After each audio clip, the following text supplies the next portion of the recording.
Setelah lapangan udara Maguwo ditaklukkan dengan mudah oleh pasukan Belanda, terjadi kekacauan yang luar biasa di dalam kota Yogyakarta. Rakyat yang takut bergegas mengungsi kemanapun asalkan aman. Salah satunya terjadi di Bantul. Kompi-kompi yang tersisa turut pula melepaskan diri. Setelah kalah persenjataan dari pasukan kolonial Belanda diagresi terhadap ibu kota Yogyakarta kala itu.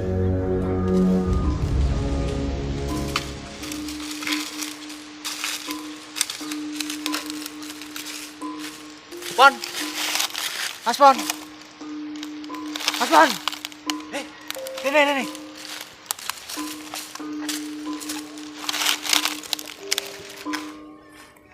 Kayak, wong dos kota. Terus pengungsi kayak dari nanti kayak, Mas. Aduh, aku yang ngerti, Mas. Terus, iki si Dora arep ngewangi ngadang londo neng kota iki. Sik. Aja kuwanen. Lurumu iki piro?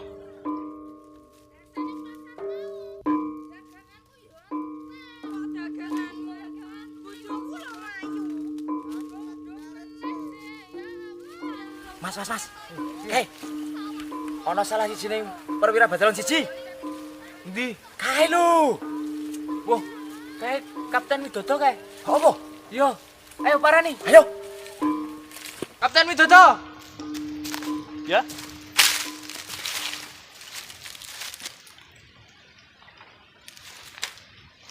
Kalian kenapa di sini? Kami sedang berpatroli, Pak. Cepat ikut komandan kalian. Saat ini semua pasukan sedang bergerak menuju medan gerilya masing-masing. Kalian tahu di mana markas staf batalion? Mereka ada di Bantul Karang, Pak. Bapak enggak ke sana? Ya, saya akan ke sana. Saya akan menghubungi Bapak FX Sarjono yang saat ini sedang berada di luar kota untuk segera kembali ke Jogja Selatan membangun markas Subwekres 102. Kalian dari kompi mana? Kami dari Komisi Sumarmo, Pak. Yang berada di Mogiri. Hanya kami dan beberapa yang di Mogiri. Selebihnya ikut Pak Sarjono di luar kota, Pak. Cepat kalian kembali. Hubungi KDM yang ada di sana agar segera membangun dapur umum untuk melayani para pengungsi ini dan juga prajurit kita. Siap. Laksanakan. Laksanakan. Bantul mulai terisi kembali oleh pasukan-pasukan dari Batalion 1, pimpinan Mayor FX Sarjono, yang pada saat agresi pasukan mereka berkedudukan di Gombong dan Kebumen untuk melaksanakan latihan perang bersama. Selain Batalion 1, ada pula kepolisian, kelaskaran yang turun membantu berjuang seperti Hizbullah, Laskar APS Angkatan Perang Sabilillah, dan diperkuat oleh pagerdusun. Pasukan Batalion 1 kemudian membentuk daerah perlawanan dengan nama Subwekres 102 yang memiliki 5 kompi komplit, yakni Kompi Widodo, Kompi Alex Sumarmo, Kompi Ali Afandi, Kompi Komarudin, dan Kompi Usodo. Kedudukan markas Komando SWK 102 pertama-tama berada di Dusun Cebukan, yang kemudian karena seringnya gangguan Belanda di Bantul Karang dan Palbapang, bergeserlah markas mereka di Pandak yang jauh dari jangkauan tentara Belanda.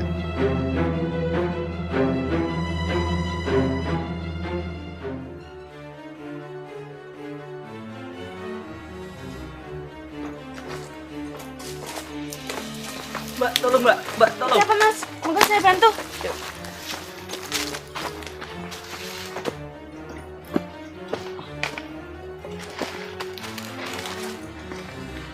Ini kenapa Mas? Ini tadi teman saya tertembak menghadap Belanda di jembatan Karangsemut. Tunggu sebentar, saya panggilkan mantri yang sedang bertugas. Mbak, tolong bantuan saya ya.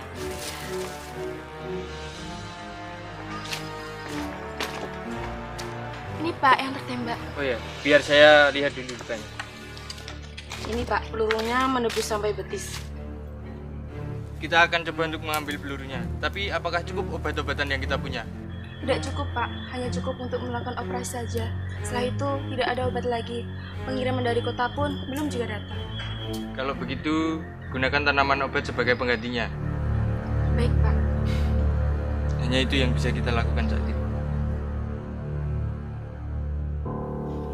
Daerah Bantul sendiri menjadi incaran bagi tentara Belanda karena keberadaan markas Brigade 10 atau Wehrkreis 3 Yogyakarta, pimpinan Overste Soeharto berada di Dusun Ngoto yang kemudian juga menggeser markas mereka di Segoroyoso. Jalur Imogiri, Selopamioro, Srunggo sendiri menjadi penting karena keberadaan Kolonel Zulkifli Lubis yang berada di Dusun Srunggo dengan turut membawa aset-aset negara. Hal ini menjadi penting bagi unsur-unsur perjuangan yang berada di Imogiri untuk menjaga dengan segenap tenaga dan upaya untuk dipertahankan supaya pasukan Belanda tidak bisa masuk lebih ke dalam lagi hingga Dusun Srunggo.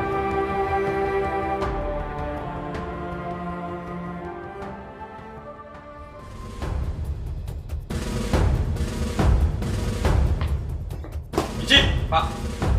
Ya. Lapor. Silakan. Markas Brigade 10 di Segoroyoso semalam hampir disergap oleh Belanda. Kabarnya markas Brigade 10 akan dipindahkan ke Bibis dan akan dirancang serangan besar terhadap Yogyakarta. Baik, laporan saya terima. Saya juga sudah mendengar kabar tersebut tadi malam. Segera kumpulkan komandan-komandan pasukan yang berada di Bantul Selatan. Siap, laksanakan. Laksanakan.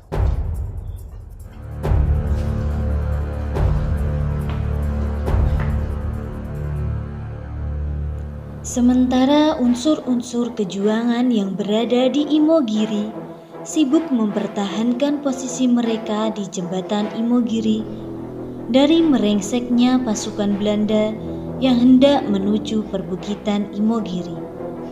Mereka mempertahankannya mati-matian dan setelah beberapa kejadian, pasukan Belanda hendak mengepung markas Wehrkreis 3 di Segoroyoso. Markas mereka bergeser di Dusun Bibis untuk merencanakan penyerangan besar-besaran yang kelak akan terjadi pada tanggal 1 Maret 1949 dengan tujuan penting di kota Yogyakarta.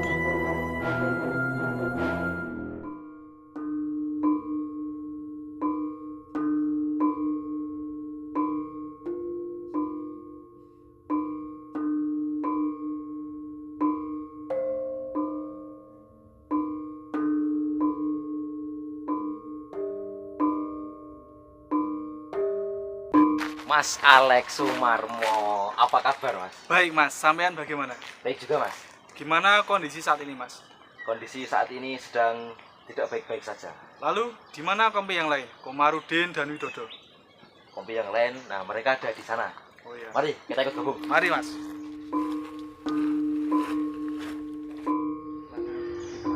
Bantul kanan. Melakukan penyerangan. Merdeka. Merdeka. Merdeka. Mas Widodo. Siap. Baik, Pak.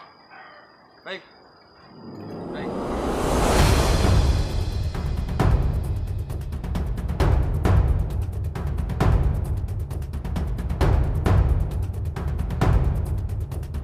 Mohon perhatian rekan-rekan Jogja Selatan. Siap. Pada 1 Maret besok kita akan melaksanakan serangan besar-besaran secara menyeluruh di Yogyakarta.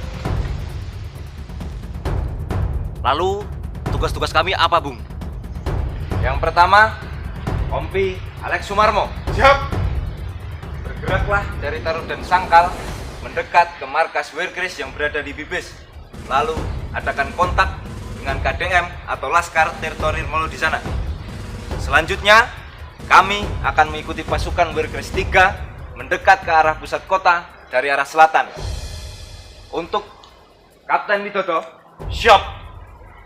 arahkan pasukanmu untuk mobile menyerang pabrik Anim melewati pojok Beteng Wetan, disusul oleh kompi-kompi yang lain akan bergerak dari arah Tamanan dan Kota Gede. Terakhir, Kompi Usodo, siap. Lakukan penyergapan terhadap pasukan Belanda yang berada di Barongan dan Karangsemut. Baiklah, Bu. Kami akan menggerakkan pager-pager dusun yang akan membantu regu kami dalam melakukan penyerangan di pos Barongan dan pos Karangsemut. Baiklah, terakhir, jangan lupa untuk mengenakan janur kuning kepada seluruh pasukan kita, karena sebagai penanda bahwa itu adalah pasukan dari Yogyakarta. Semoga Tuhan bersama kita. Merdeka! Merdeka! Seluruh pasukan SWK dari segala penjuru masuk ke dalam kota secara sembunyi-sembunyi. Kehadiran mereka akan mengejutkan pasukan Belanda. Kedudukan mereka dikepung secara besar-besaran oleh pasukan Republik hingga tidak berkutik di dalam kota. Strategi dalam serangan umum tersebut tidak luput pula terhadap pos-pos Belanda yang berada di daerah, termasuk pos yang berada di Barongan, Bantul Karang, serta di Padokan.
Pengorbanan seluruh unsur perjuangan tertumpah pada serangan umum 1 Maret 1949 tersebut, hingga memaksa Belanda kembali berunding di Perserikatan Bangsa-Bangsa.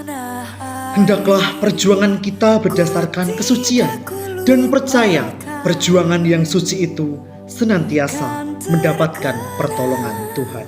Selama hidupku, biarpun saya pergi jauh,